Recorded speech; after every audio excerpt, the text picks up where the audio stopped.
Kakaiba at bagong pasabog na naman na hindi masyadong viral at nauubusan sa store pero mayat mayang dumadaan sa feed ko. Sa sobrang ganda nga ng kulay niya, pati ako natakam din kaya tignan natin kung masarap din ba siya. Meron pa tayo isang tatry na madalas lumabas sa FYP ko. Mukhang masarap. Natakam din ako kaya itry natin ngayon. Wow! Woo! So, ang kinaibahan nito, meron siyang totoong strawberry sa loob.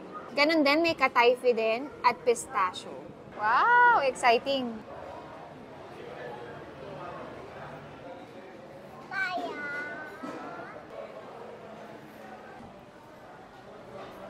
So, yung layer daw nito guys, pistachio katayfi. Ayan, makikita nyo sa may pinakababa. Yan. Yan yung strawberry chiffon nila. Tapos, pistachio cream. Tapos, yung chop na totoong strawberry. Tapos isa pang layered ng velvety na custard. Tapos itong Belgian chocolate ganache on top. Tapos may mga roasted pistachio na naka-garnish on top din. Yan. So medyo na mess up na kasi frozen to. Tapos sabi kasi nila, antay ng 1 hour to 2 hours para hindi sobrang tigas. So hindi sabay-sabay yung pagkalambot niya. May mga ibang part na sobrang lambot na, tapos yung pinakailalim, frozen pa. Yung strawberry frozen pa, tsaka yung katayfi. Kaya medyo, ayan, lamog na yung iba, frozen pa yung ano. Pero tingnan natin pagdating sa lasa. Doon magkakatalo. Gutay-gutay na.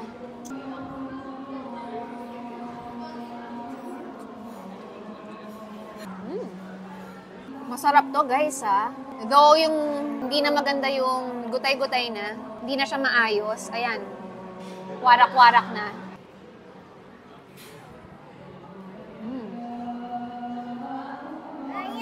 Masarap na may frozen na strawberry, may konting asim, so nababalanse niya yung tamis ng chocolate, tsaka yung tamis nung iba pang kasama, like yung pistachio cream. Gusto ko yung lasa niya, lalo na yung chocolate, tsaka yung combination ng strawberry, masarap.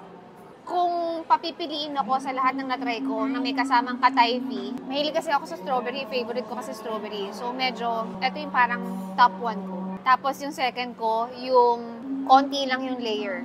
Pang third ko, yung pistachio crunch. Masarap to. Type ko yung layering niya. Hindi masyadong maraming lasa nag-aagaw-agaw. Panalo naman yung strawberry. Tsaka yung crunch nung katayfi, andyan din. Actually, nalamog lang siya dahil may mga cream. Pero perfect na medyo matigas pa yung katayfi tsaka yung strawberry. So yung strawberry, masarap na frozen. Mahirap lang siya i-slice kanina, kaya medyo nagulo na yung ano natin. Sarap to.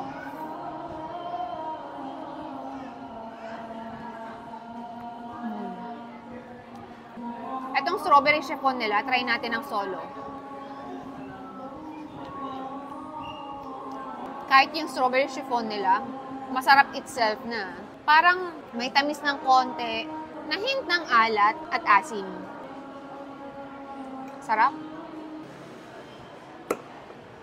Oh, halatang frozen pa yung strawberry.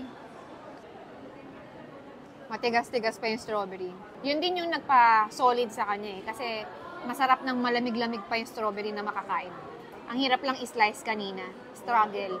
Kaya medyo pumangit na yung pag-slice natin eh. Pero overall, ang sarap. Ito yung top 1 ko.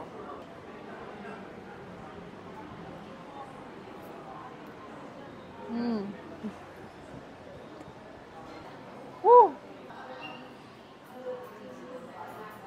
Nangilo yung ipin ko. Dahil frozen pa nga yung strawberry, pero ang sarap. Ang sarap ng combination nila. Panalo to. Yung ganito kaliit, guys, 2,200 na. Pero, for me, worth it siya. Who's excited to try it? Gusto niyo yung chiffon? Wow! How was it? You like it? You don't like it? So yan o, upon slicing kanina, medyo parang bumagsak siya. Kasi matigas pa tong katayfi.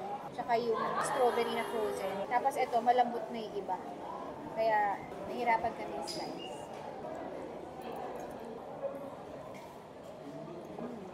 Strawberry.